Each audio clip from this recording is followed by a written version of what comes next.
How's everyone doing?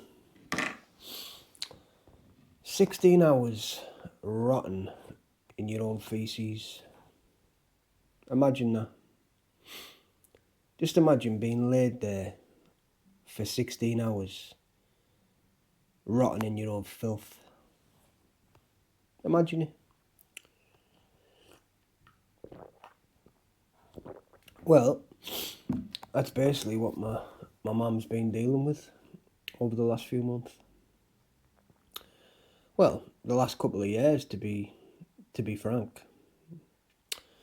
See, we seem to be having a bit of an issue with the care company and also the council as well. See, the care company who deal with my mum, they're employed by the council, so they're sort of subcontracted, if you will. Now, the people who actually work for the company, the carers themselves, angels. They're absolute angels. They do an extremely hard job. Extremely demanding, low pay. So I can't knock the care that they're getting off the actual carers themselves. It's absolutely amazing. So shout out to the carers. But the actual care company themselves, we seem to be coming to an issue where it's seeking to minimise care as much as possible. Personally, I think to sort of maximise, the profits, which is leading to, like I said, 16 hours, rotting in her own faeces. Often the last call of the day is between 6:30 and 7, p.m.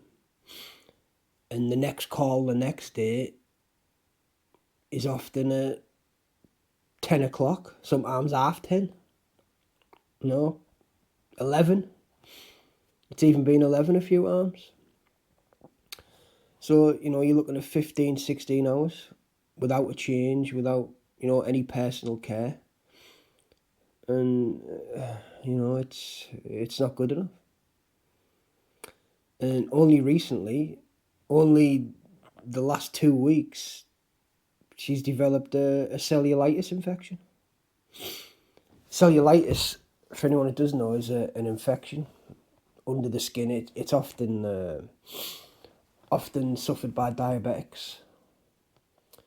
My dad, rest his soul, he was a diabetic, and yeah, he had issues with the same thing on his leg. And obviously, it only takes a tear in the skin, a little tear, and cellulitis can get in and take hold. So, my mum's been gravely ill for the last 2 weeks, to the point where I had to ring a 111. They were planning on sending an ambulance for her, but thank God we got a home visit. We got a strong course of antibiotics, and God willing, she's on the mend. So, but yeah, it's not good enough. And for the council involved as well, we've had kind of meetings with a representative of the council over, well, mainly over mum's problematic behaviour. And I say problematic behaviour, it's she's got a very limited vocabulary, right? And she can only say a few words, a few phrases, a few things. And a few of those things happen to be quite nasty things, quite, she can say I love you, she can say I hate you, and and I'll be honest, she is, it's certainly a problematic, patient or customer, however you want to describe it, for the care company. She's certainly not an easy person to deal with. But, a situation's hard, and I'm not justifying it, but I know if I was laid there for 15, 16 hours in my own filth, I wouldn't be, I certainly wouldn't be the happy-go-lucky type. Would you? I wouldn't be happy-go-lucky and, filled with the joys of spring if I was laid there in my own filth for 16 hours. So, on one level, I understand that you can't keep telling, people who are trying to help you to F off and saying I hate you and, screaming and all this stuff. But it's like, what can you do? It's like telling a baby not to cry. It's like you're trying to tell a frustrated, angry, disabled woman in her own filth not to sort of, be in a mood or to have a bad attitude. It's kind of hard. Yeah.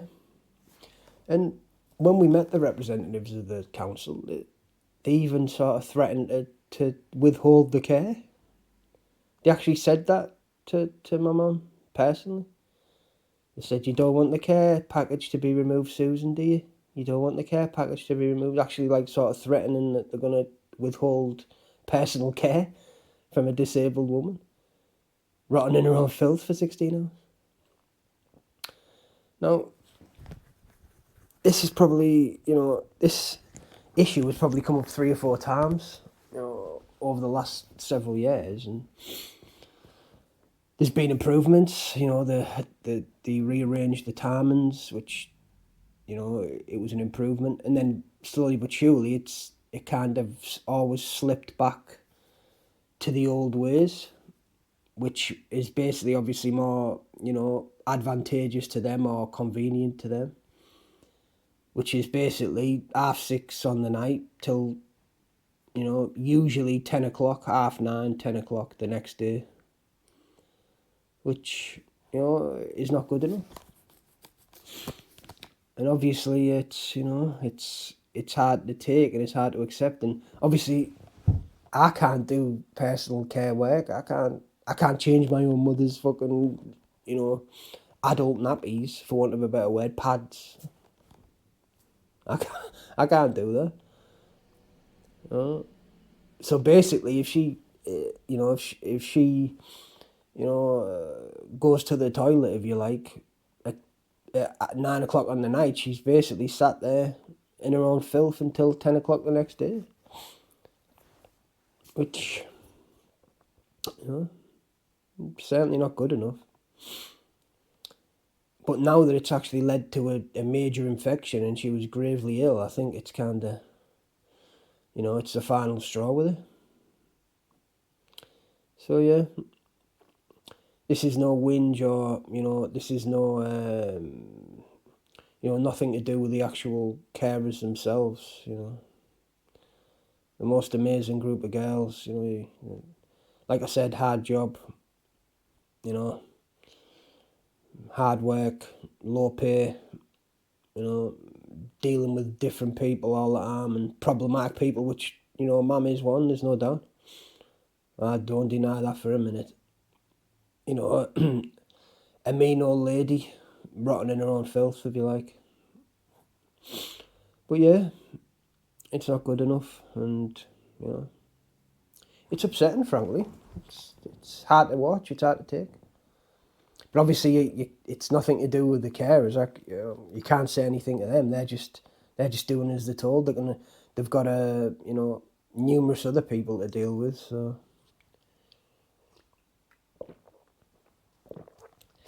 but yeah, that's just a little something that's been bothering me. Been sticking in my craw, if you like. And the way that they sort of threatened to withhold the care, that wasn't right. You have no right to do that. That's just that's not proper. That's not correct. So yeah, since the infection, which was only this week, she's still got the infection right now. Things have improved a little bit. The calls have started being earlier. It's usually 7 till 8, 7 till half 7, which is, it's not ideal, but it's certainly, a lot better. So, yeah, I just wanted to get that off my chest, basically. So it's been bothering me, and yeah. So we'll sign off for another one. Another vent. Oh, yeah. Peace out. Always much love, always. And yeah, I'll see you in the next one.